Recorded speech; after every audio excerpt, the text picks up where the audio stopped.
예, 아까 배가 고픈 걸 모르고 하편 녹음을 시작했다가 다 끝내고 나서 들어보니까 너무 늘어져 있어갖고 싹 다 지우고 새로 하느라고 올려드리는 시간이 늦어졌습니다. 아이고. 암튼 상편에 이어서 계속 말씀드리겠습니다. 여기서 이제 내용을 조금 더 확장해서 더민주 내의 이른바 삼성 대리자들, 이 적폐 국회의원들을 세분화해서 보면요. 전해철, 김진표, 안민석, 이종걸 등등등 경기도 지역구 의원들, 지역구가 경기도에 있는 의원들, 이 사람들이 몽땅 다 돌아가면서 이재명 저격수 노릇을 했었는데요. 이 사람들은 제가 보기에 이건희가 쓰러진 2014년 5월 그때 이전부터 경기도에서 김문수, 남경필 이 친일 숙골 적폐들하고 이른바 연정 그거를 하면서 이건희, 이재용하고 같이 움직였던 측. 그러니까 박근혜 때 이재용의 삼성물산 제일모직 합병 삼바 분식회계 이때부터 삼성 대리인이었고 뭐 여러 사람들이 물론 같이 한 발씩 걸쳤었겠죠 그때.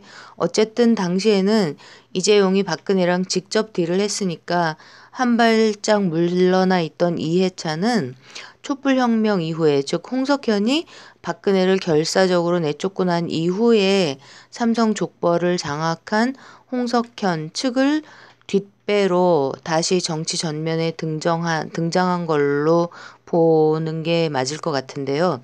어쨌든 이 더불어민주당 내의 사기 진보 적폐들과 행정부 내의 적폐들, 즉 딥스테이트들이 우리 촛불 대통령인 문재인 대통령, 문재인 정부에서 그 진면목을 드러내고 있는 중인데 현재 청와대와 행정부에서 딥스테이트를 담당하는 이 사람들이 전부 다 이해찬을 중심으로 정치권을 거의 전면 장악하다시피 한 홍석현 쪽으로 다 모인 것으로 보면은 맞을 것 같습니다. 그러니까 이전에 이건희, 이재용이 장충기 등등 이른바 미래전략실을 통해서 움직이던 세력들도 지금 여기에 뭐 같이 합류를 하는 움직임으로 봐야 되겠죠. 근데 그럼에도 불구하고 여기서 전해철, 김진표 이런 사람들은 기존의 우병우 라인이라고 불리던 박근혜 이명박 당시 이명박근혜 당시에 사법부 판사들 뭐 검찰 내부 세력 그리고 우리나라의 많은 그 마피아들요 금피아 원피아 등등등 대한민국 입법사법행정부문에 고루 퍼져 있던 친삼성 매국 앞잡이들과 함께 아직도 이제 말을 하자면 자기들의 지분이 펄펄 살아있는 걸로 보입니다. 그러니까 이해찬이 전해철, 김진표 이런 세력들과도 균형을 이뤄야지 함부로 쳐내거나 그럴 수는 없는 걸로 보인다는 거죠. 그러니까 이해찬은 이 사람들을 자기 아래로 잡아들이기 위해서 자기 자신의 세를 더 강화시키면서 이 전해철, 김진표 이들에게도 적당한 지분을 허용하는 쪽으로 움직이는 그런 모양새가 될 것 같습니다. 근데 이런 상황에서 다시 입을 열기 시작하는 유시민이 그러니까 추미애 김민석 쪽의 공격으로부터 자기를 지키면서 살아날 길이 과연 무엇일까 이거를 생각을 좀 해봤거든요. 그랬더니 제 생각에는 이해찬이 운신의 폭이 더 넓어지도록 그렇게 적극적으로 판을 깔아주는 그런 일일 것 같습니다. 그거 말고는 유시민이 지금의 자기 자신의 뭐 유명세를 유지하면서 그러니까 뭐 망신살이 뻗치거나 자기가 저질렀던 모든 행위 같은 것들이 발각되지 않고 살아남을 방법은 없을 것 같아 보입니다. 근데 또 이러면서 동시에 울며 겨자 먹기로라도 문재인 정부를 지키는 신용을 해내야겠죠. 그러니까 왜냐하면 아무리 JTBC가 밀어주고 키워줬다 하더라도 유시민이 결정적으로 대중적인 인기를 뭐 인터넷 상에서 상에 한정돼 있다. 뭐 아주 많이 잡아봤자 뭐 100만 명 이 정도 안에서 그 정도라고 보여지거든요. 제가 우리나라 그 학력 뭐 이런 것들을 그러니까 우리나라 인구 분포에서 학력 같은 것들을 좀 아까 검색을 해봤는데 뭐 아주 많아야 150만 명, 아주 많아야 이런 정도의 사람들이 유시민을 이렇게 막 그 유시민을 막 띄우는 여기에 호응하고 있을 것 같다고 보이는데요. 어쨌든 그 사람들 속에서라도 유시민이 결정적으로 대중적인 인기를 누리게 된 거가 국민의 80% 이상이 지지했던 문재인 대통령의 촛불 정부를 지킨다. 이런 그 가짜 어용지식인 노릇을 하면서 자기 숟가락을 얹었던 그 이유가 아주 크니까요. 그리고 어제도 그 댓글들 보니까 기사에 달린 댓글들이 그러니까 많은 그 순수하신 진짜 댓글러 분들은 정치는 하지 말고 작가로서 문재인 정부를 숫골 자한당으로부터 지켜달라 이런 요구가 압도적이더라고요. 그러니까 숨어 있는 그 친미 군산복합체 거기 충성을 바치는 그 매국 적폐 더민주 얘기는 물론 잘 안 나오죠. 그러니까 삼성하고 연관성을 규명해라 이런 댓글들은 보였었고요. 그러니까 유시민의 괴로움은 어떻게 문재인 대통령을 지키는 척 하면서 이재명 지사님을 까내리고 이해찬을 띄울 것이냐 이게 될 텐데 아마 대충 방향은 잡은 것으로 보입니다. 그게 지난 주말에 보니까 노무현 재단에서도 행사가 있었고 돌베개 출판사에서도 뭐 출판 기념회 같은 거를 했나 보던데 그거 촬영돼 갖고 유튜브에 올라와 있는 내용들을 좀 보니까요. 그러니까 이 돌베개라는 사회과학 출판사가 1979년에 이해찬이 설립한 곳이거든요. 근데 여기하고 그다음에 뭐 동력이라는 데 이렇게 몇 개, 그러니까 전두환 시절에 세워졌던 당시 그러니까 80년대 초반이죠. 80년대 초중반에 막 세워졌던 당시 사회과학 출판사라고 불리던 이런 군소 출판사들 중에서 뭐 한 두세 곳 정도가 2000년대 들어서면서 이 조지 소로스류의 정치적 진영 논리와 정치적 올바름 이런 거를 적극 수입하고 막 이러는데 활용된 것으로 보이거든요. 근데 이 얘기는 일단 잠깐 미뤄두고요.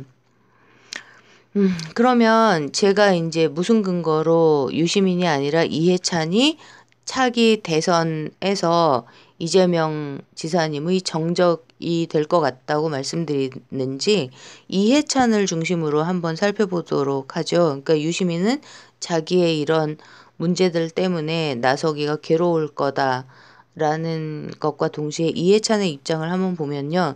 먼저 이해찬은 이제 노무현 정부 때 대선 후보 경선에 출마했다가 낙선했잖아요. 꼴찌였다고 들었는데, 그러니까 이번 당대표 후보 컷오프도 꼴찌로 간신히 통과했다고 들었습니다.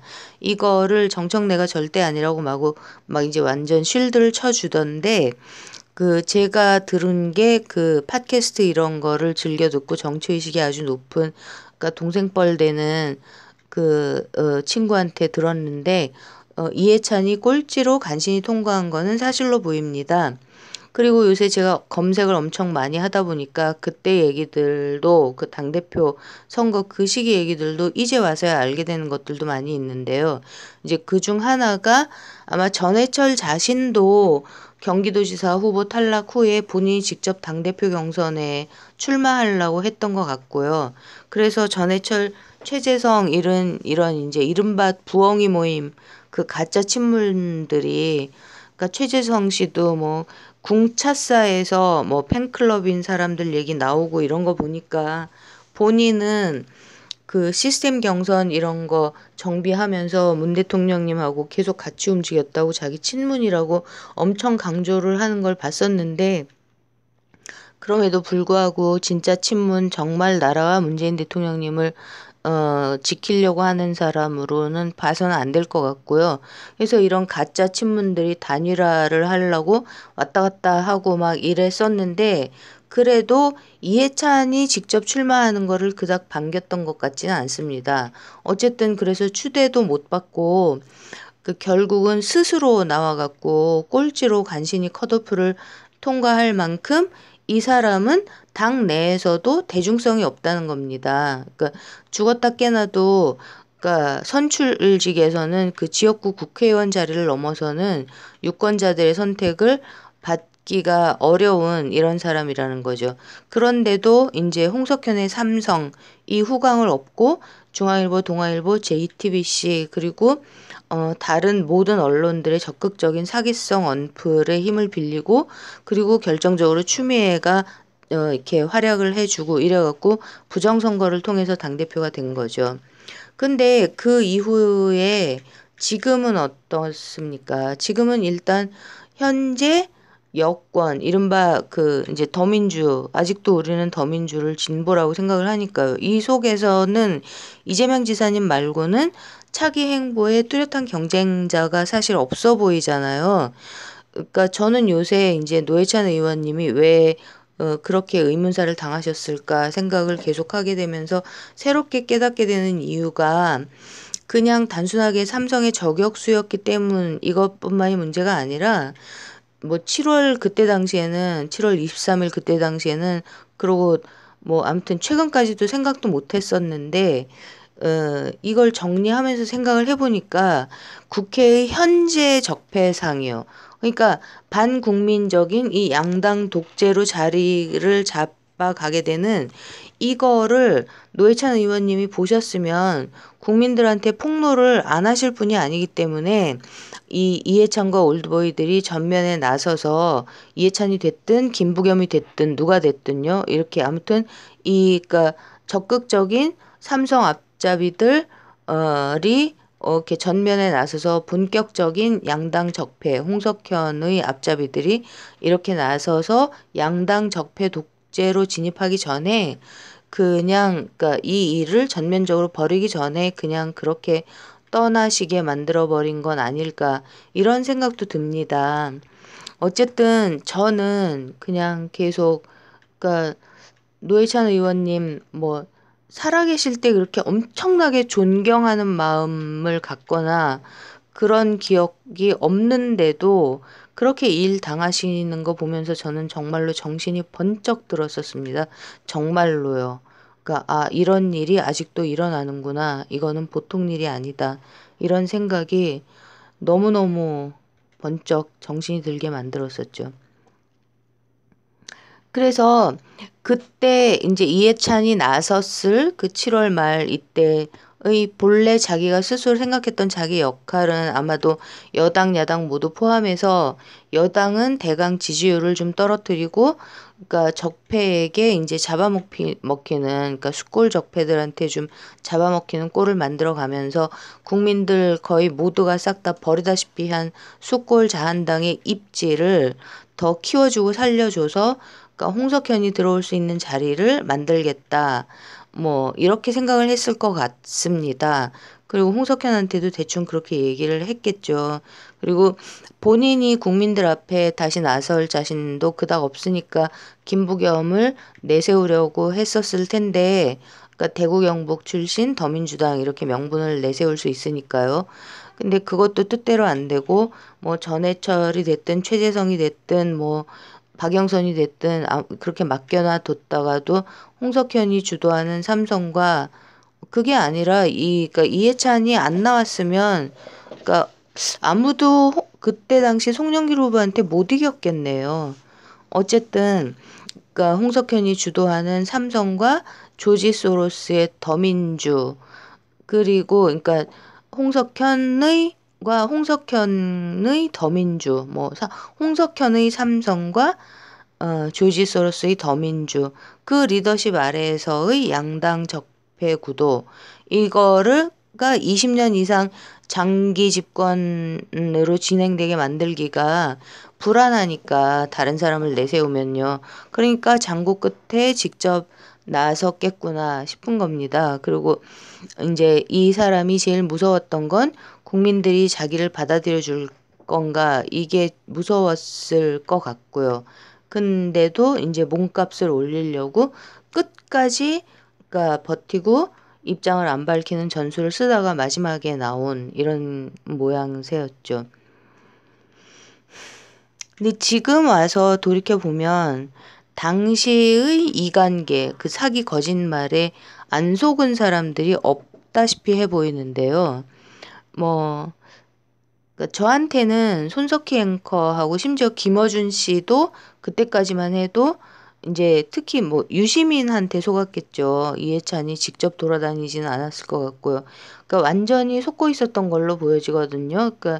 뭐 그러니까 손석희 앵커가 그 비하인드 뉴스 그 가십성 뉴스 섹션을 활용해 갖고 그때 이제 이해찬을 띄우려고 이해찬 후보를 띄우려고 이렇게 존칭을 붙여주기가 싫어가지고 자꾸 이름을 부르게 되는데, 그러니까 이해찬을 띄우려고 송영길 후보를 까는 걸 두 번을 봤는데, 이 손석희 앵커 이분도 뭐 조국 교수만큼 점잖은 양반인데 아무튼 거의 분위기가 뭐 경멸하다시피 해야 됐다고 그러나 너무 이상했었어요. 그러니까 이해가 안 갔었는데 그땐 저 사람이 왜 저러나 이랬는데 지금 생각해 보면 아 무슨 이상한 말에 속았을 가능성이 충분히 있겠다. 그런 생각이 드는 거죠. 그리고 김어준 씨도 그때 뭐 그러니까 눈에 보이게 뭐 예를 들면 이해찬을 그 다스베이다에 출연해가지고 뭐 1시간이 넘게 자기 하고 싶은 말 다 하면서 뭐 이렇게 그 청중들하고 호흡을 맞추는 이런 모습들도 막 보여주고 뭐 저도 마찬가지죠. 저도 애초에 이해찬을 뭐 별로 믿은 적도 없고 다시 나오는 거를 뭐 이게 올바른 일이라고 생각도 한 적은 없지만 그러고 그 당일날 선거를 지켜보면서 2시간 가까이 뭐 개표도 못하고 민기적거리고 이러는 걸 보면서 저건 100% 확실하게 부정선거다 이런 생각까지 했었는데도 일이 이렇게까지 지금 불과 4달 사이에 이렇게까지 전개될 줄은 진짜 꿈에도 생각을 못했습니다.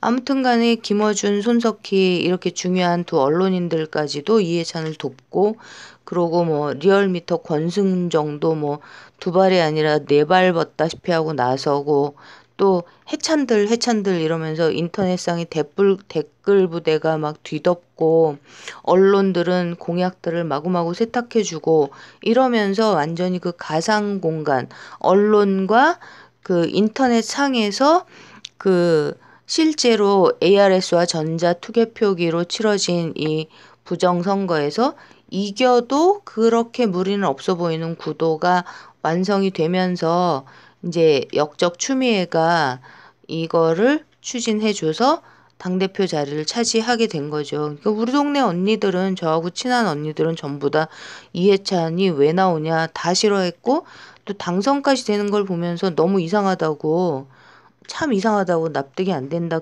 다 그렇게 얘기했었습니다. 그러고 나서 그러니까 이제 지금에 와서는요. 지금에 와서는 그러니까 이해찬이 당대표가 되고 나서 보니까 그리고 그 이후에 이제 적극적인 가짜 뉴스들과 언플들을 마구마구 뿌려대면서 그러니까 문재인 대통령의 지지율을 실제로 하락을 했겠지만 더 심하게 하락한 것처럼 이렇게 그러니까 과장되게 부풀리는 이런 조작된 하락도 이런 게 완전 진실인 것 같은 분위기가 지금 언론에서는 조성되고 있잖아요. 그 우리 동네 저랑 친한 언니들 그다음에 뭐 저하고 친한 그 여고 동창들 이런 이쪽 분위기는 전혀 다릅니다. 근데 어쨌든 언론에서는 그렇게 조성되고 있는 지금에 와서는 이해찬이 무슨 생각을 할까 이렇게 생각을 해보면요. 그러니까 뭐 더 이상 홍석현한테 무리해서 충성을 바칠 이유가 별로 없어 보입니다. 이해찬이. 그러니까 아까 이제 유시민 그 주말에 영상 그 찍힌 거 이렇게 좀 봤다고 말씀드렸는데 거기서 유시민이 그러니까 새로 개념어를 준비한 게 대중민주주의라는 개념어를 준비를 했더라고요. 그러니까 본래 이제 플라톤이 민주주의를 독재 다음으로 허접한 정치제도라고 그랬거든요. 그러니까 플라톤이 일반 사람들을 혐오하는 사람이었으니까요. 그러니까 국민들을. 근데 그거를 이제 지금 진행되고 있는 민주주의가 대중민주주의라고 이렇게 부르면서, 그러니까 국민도 아니고 유권자도 아니고 심지어 시민도 아닌 그 유시민치가 좋아하는 그 수입된 용어 시민 이것도 아닌 대중민주주의라고 부르면서, 근데 이 대중민주주의는 본래 무식하고 이기적이고 극단적이고 끝없이, 그러니까 자기 이기적이기만 한 욕망 그것만 가진 대중들이 이끌어가는 제도이기 때문에 본래 그 로마 시대 콜로세움에서의 뭐 사망에 이르는 혈투처럼 추잡한 거다 이렇게 막 얘기를 하더라고요. 근데 이제 그렇게 얘기하는 그 유시민의 이 말을 그 유시민 같은 그 플라톤주의의 그 선택받았다고 생각하는 그 잘못된 이데올로기의 노예들, 그러니까 안티 피플, 안티 국민, 안티 유권자인 그 자기들을 엘리트라고 생각하는 그 사람들의 입장에서 보면요. 뭐 자기 자신이 본인이 하면 끝내주게 잘할 수 있는데 완전 무식한 대중들이, 그러니까 사람을 못 알아보고, 그러니까 표를 안 주고 찍어주지를 않으니까, 그러니까 자기를 선택을 안 해주니까 완전히 괴롭게 되는, 답답하고 괴롭게 되는 그런 상황을 역으로 이제 그 나라의 주인인 국민들, 유권자들을 한테 뒤집어 씌우는 소리로 들리더라고요. 그러니까 그걸로 이제 뭐 20대들이 정치 감각이 없고 이런 거를 다 이제 대중민주주의 뭐 이렇게, 그러니까 사람들이 우매해서 그렇다 그렇게 얘기를 마구 해 나갈 생각인가 보죠. 그런데 그러니까 지금 이제 이해찬은, 그러니까 뭐 그러니까 그 어쨌든 그러니까 대중들한테 어, 선택받기가 참 쉽지 않은 이런 캐릭터임에도 불구하고 현재로서는 뭐 청와대도 정부도 다 자기 발 아래 있고 뭐 당이 나서서 행정부를 이끌면서 모든 문제를 해결해 가는 것처럼 거의 뭐 조작에 가까운 언프를 하고 돌아다니기 시작했는데, 또 언론들도 여기에 보조를 맞춰서 이해찬을 또 막 주니까 이제 속으로 또 아 이거 해볼 만하다, 잘하면 내가 직접 해도 되겠다 이런 마음이 들 것 같습니다. 뭐 안 들면 이상한 거겠죠. 그런 성격의 사람이요. 그리고 홍석현 입장에서 보면 뭐 무식하건 어쩌건 아무튼 투표권을 가진 대중들한테 자기가 떡검 뇌물 돌린 그 삼성 심부름꾼 앞잡이가 아니라 품위 있는 정치인 이렇게 이제 좀 신분 세탁을 해갖고 등장을 해야 되는데 그 길이 아직은 요원해 보이는 게 사실이잖아요.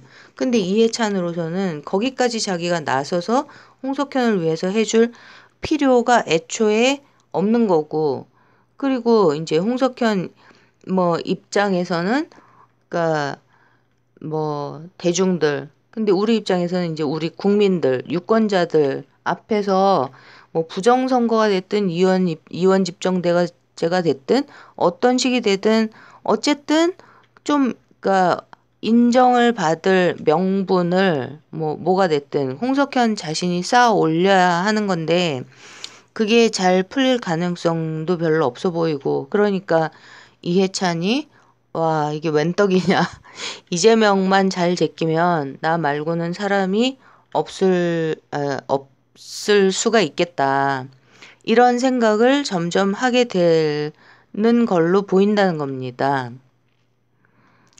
그리고 이제 더더군다나 중앙일보하고 조선일보 이런 데서까지 막 너무 심하게 띄워주고 있는 걸로 봐서는 이들의 작전이 이런 쪽으로 각도가 맞춰지는 게 아니냐 이런 생각이 드는 거고요.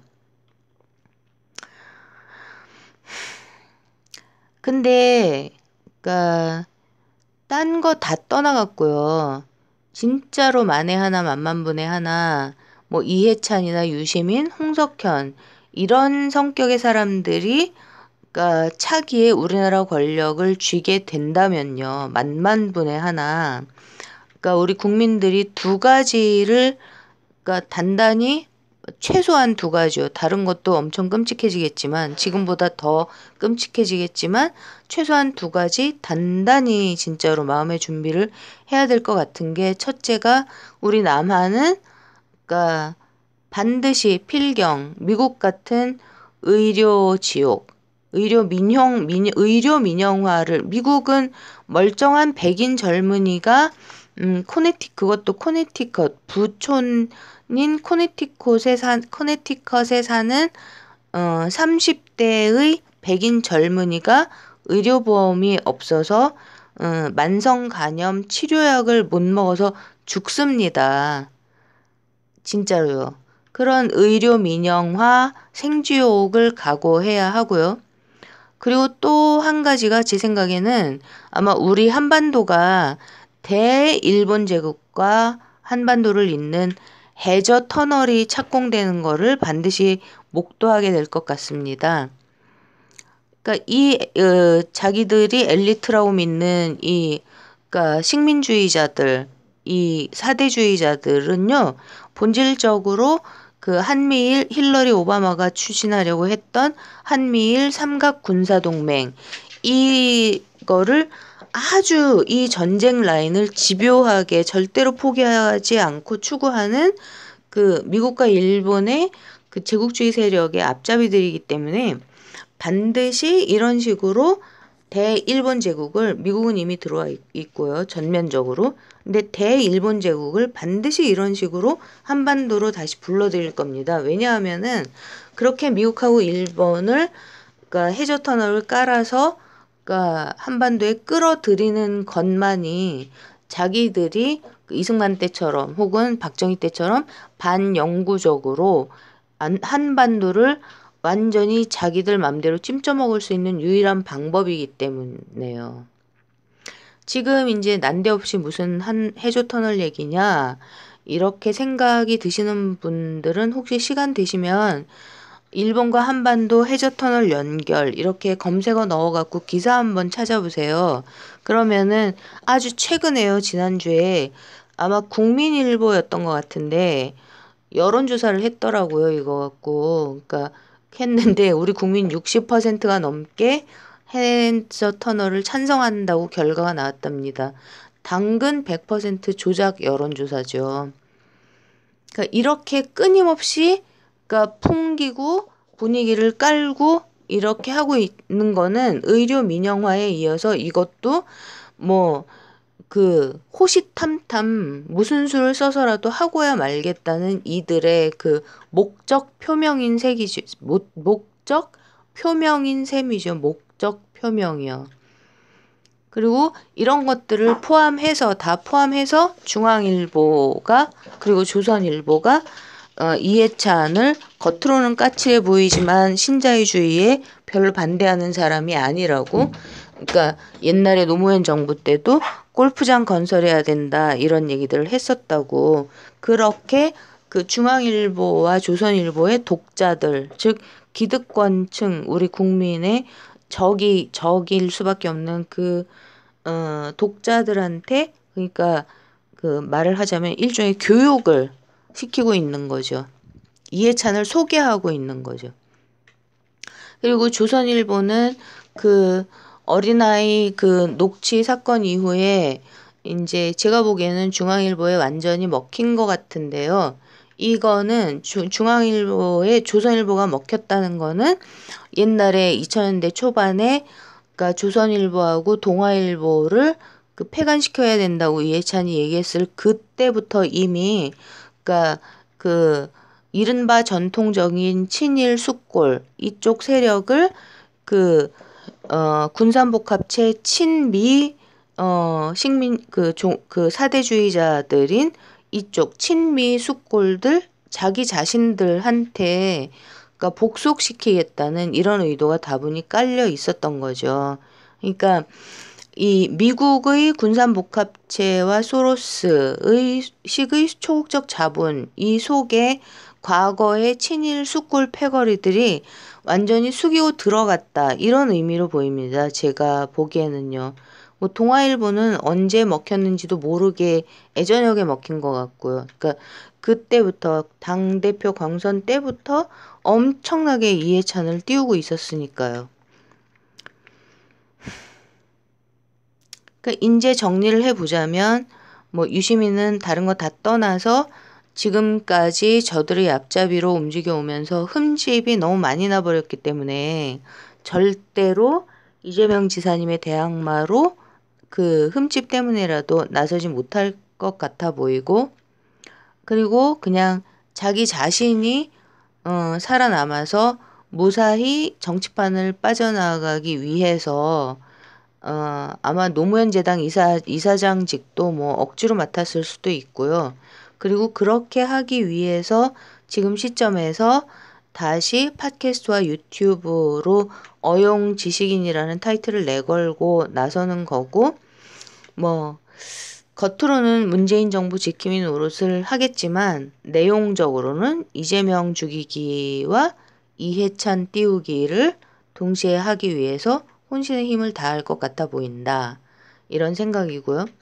그리고 이해찬은 그러니까 지금처럼 이렇게 4달 동안 진행했던 식으로 계속 문재인 정부의 공적을 자기가 이끄는 더민주의 공적으로 세탁해 가면서 언플하고 언론의 도움을 통해서 대중성을 높이는 동시에 그러니까 야당 측인 친일 숙권들 그리고 뭐 귀환한 올드보이 이들의 입지를 보장해 주면서 아마도 의원 내각제나 의원 집정제가 되면 제일 좋겠죠. 이쪽으로 이제 현재는 성공적으로 가고 있잖아요. 송영길 후보는 국회 선진화법하고 국회의원 선거법을 바꾸자고 했는데 그 말은 온데간데 없이 이제 완전 폐기 처분돼 버렸고, 지금 나경원이 그러니까 국회의원 선거법에 그러니까 비례대표제에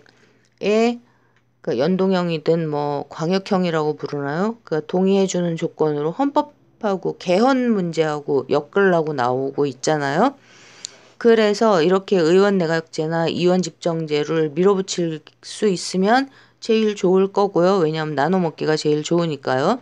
아니면은 뭐 아무튼 어떤 식으로든지 간에 그 한미일 삼각 군사 동맹이라는 그 오바마 힐러리 라인 이 각도에서 친미 사대주의자들과 친일 사대주의자들이 계속 최대한 오래 해먹을 수 있는 길을 찾아서 나갈 것이다. 이렇게 보입니다, 저한테는. 그리고 그 주도적인 역할을 자기 자신이 하고 싶어 할 것이다.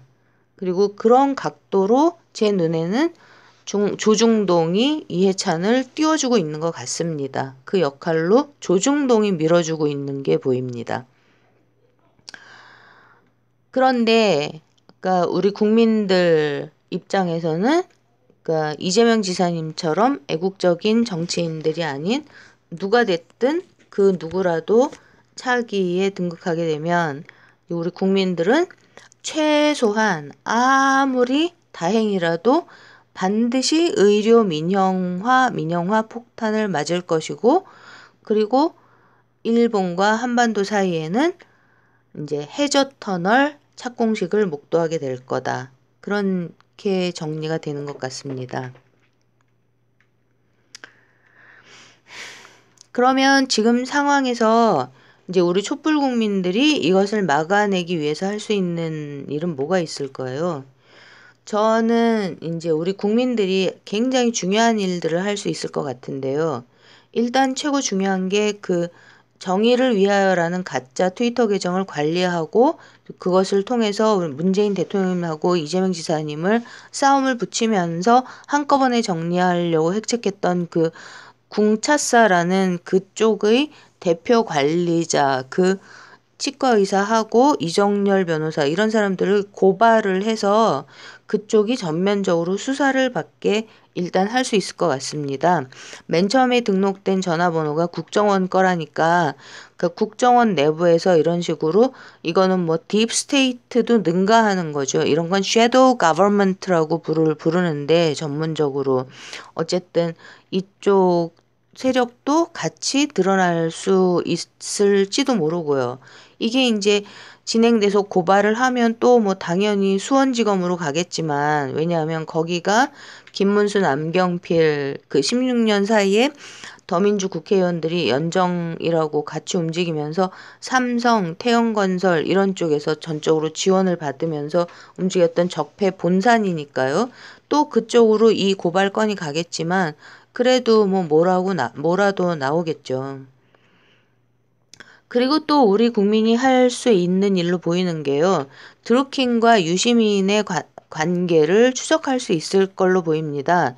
이 두 사람이 맨 처음에 본래 오리지널 커넥션이 이 둘 사이에서 있어서 그 연주를 통해서 노회찬 의원님한테도 드루킹이 소개가 가고 김경수 지사님에게도 연결된 것까지 이거가 다 드러나 있잖아요. 근데 더 치밀하게 왜 드루킹이 난데없이 뭐 자다가 봉창 뜯는 식으로 거의 그 수준으로 노회찬 의원님한테 뭐 뇌물이 전달된 것처럼 꾸몄는지 어쨌는지 아무튼 그 일이 있었을 때 왜 자기가 혼자 한 게 아니라 지금은 이혼이 아마 됐을 그 전 배우자 분하고 같이 했는지, 왜 그분이 적극적으로 관계를 했었다고 증언을 했는지 이 부분을 아주 치밀하게 캐낼 수 있으면 좋을 것 같습니다. 그러니까 유시민, 그러니까 전해철 이 두 사람의 더러운 비리들을 집중적으로 찾아내서 노회찬 의원님의 이상한 죽음의 이유도 최대한 밝히는 쪽으로 노력을 하면서 동시에 이 둘을 유시민과 전해철을 우리 국민의 힘으로 무력화시킬 수 있지 않겠나, 그래야지 않을까라는 생각이 드는 거죠. 그리고 마침 이제 아까 이거를 늦게 녹음을 다시 하게 돼서 MBC 저녁 뉴스를 또 봤더니 그 KT 화재가 결국은 화재가 어디서 일어났는지도 모를 정도의 미제 사건으로 마무리되는다고 보도가 나오던데, 그러니까 저는 사실 뭐 그럴 줄 알았던 것 같습니다.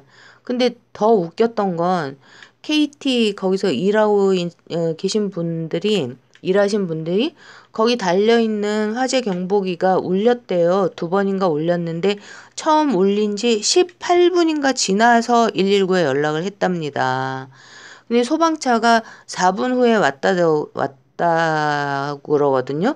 그러니까 경보가 울린 직후에 전화만 했어도 지금 수준의 대참사는 막았을 텐데 그것조차 안 됐다고. 근데 이제 미제 사건으로 왜 화재가 났는지, 어디서 났는지, 화재가 시작된 부분도 알지 못하는 채로 수사가 종결된다는 식으로 국과수에서 그렇게 결론을 내렸다 그러더라고요. 그러니까 그럴 줄 알았는데도 보면서, 뻔히 알고 있었는데도 보면서 다시 좀 열이 받았었습니다. 어쨌든 뭐 노무현 재단에서 실제로 KT 서버를 사용했는지 그거라도 확실하게 알아야 될 것 같고요. 그리고 사고 당일날 이제 KBS에서 보도했던 그 아현동 지국이 왜 그렇게, 그러니까 커버하는 그 지역이 넓은데도 D급으로 남아있게 됐었는지 지난 2년 동안의 과정도 너무 보도를 보면서 너무 웃기다고 생각했었는데, 어쨌든 지금 그러니까 제가 유튜브에서 이렇게 뵙게 되는 이 훌륭하신 우리 네티즌 분들하고, 그러니까 군소 언론, 그러니까 정말 양심적이고 정직한 진짜 언론에 종사하시는 이런 분들을 믿고 지금까지 이런 쪽 증거, 근거들 이런 거 지금까지 쭉 찾아주신 것처럼 계속 찾아주시기를 믿고, 그리고 기다려 보려고 합니다. 그렇게 해서 유시민과 전해철을 우리 국민들의 힘으로 무력화시킬 수 있는, 여기까지는 우리 국민들이 해낼 수 있을 것 같습니다. 지금 상태에서는, 그러니까 정치권에서는 이게 정말 혐의도 없고 드러난 증거도 아무것도 없기 때문에 정치권에서 시작할 수 있는 일이 아닌 것 같습니다. 그리고 우리 국민들이, 훌륭하신 네티즌 분들이 해내실 수 있을 것 같습니다. 저도 어떤 방식이든 제가 할 수 있는 일이 있으면 무조건 막 해보려고 합니다. 그래서 오늘이 크리스마스 이브라는데 오늘도 참 나라는 어수선하고 마음은 힘들지만 그래도 모두 편안하시고 즐겁고 복된 성탄절 보내십시오. 메리 크리스마스.